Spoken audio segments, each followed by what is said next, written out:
आप सभी को राधा अष्टमी की हार्दिक शुभकामनाएं। नमस्कार दोस्तों, मैं ब्रिजलाला रोहन आज की अपनी इस वीडियो में राधा अष्टमी से जुड़ी मान्यताएं एवं श्री कृष्ण के वृंदावन से जाने के बाद राधा रानी का क्या हुआ, जाने कैसी थी दोनों की आखिरी मुलाकात, आइए हम आज की इस वीडियो में जानते हैं।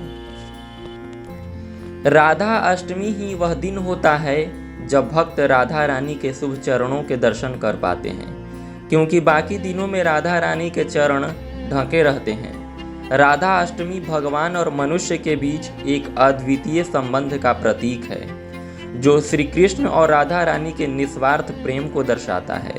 इस साल राधा अष्टमी का त्यौहार आज यानी शनिवार 4 सितंबर 2022 ईस्वी को मनाया जाएगा।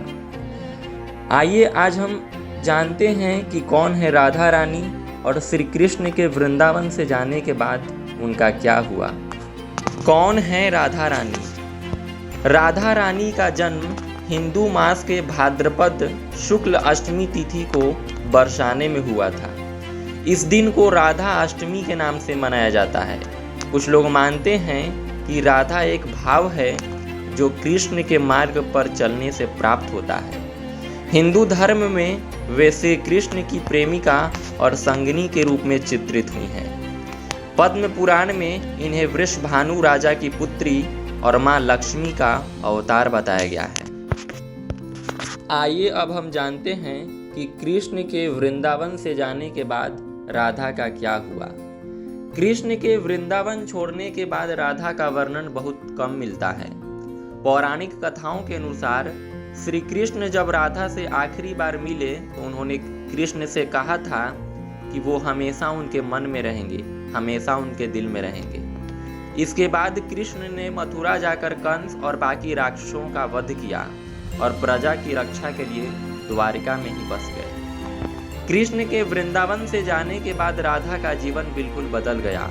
उनका विवाह अयन घोष के साथ हो गया।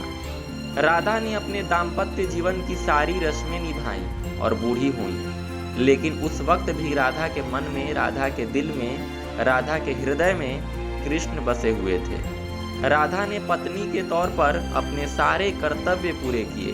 दूसरी तरफ श्री कृष्ण ने अपने दैवीय कर्तव्य निभाए। राधा जब श्री कृष्ण से आखिरी बार मिलने पहुंची तो उन्हें पता चला कि कृष्ण का विवाह रुक्मिणी और सत्यभामा से हो गया है। उनका मन बहुत दुखी हुआ, लेकिन राधा को देखकर श्री कृष्ण बहुत प्रसन्न हुए। राधा को कान्हा की नगरी द्वारिका में कोई नहीं पहचानता था, इसलिए राधा के अनुरोध पर श्री कृष्ण उन्हें महल में एक देविका के रूप में नियुक्त कर दिया। राधा महल के कार्य देखती थी और मौका मिलते ही कृष्ण के दर्शन कर लेती थी, लेकिन राधा को महल में श्री कृष्ण के साथ आध्यात्मिक जुड़ाव महसूस नहीं हुआ, इसलिए वो महल छोड़कर चली गई। धीरे धीरे समय बीता और राधा बिल्कुल अकेली और कमजोर हो गई।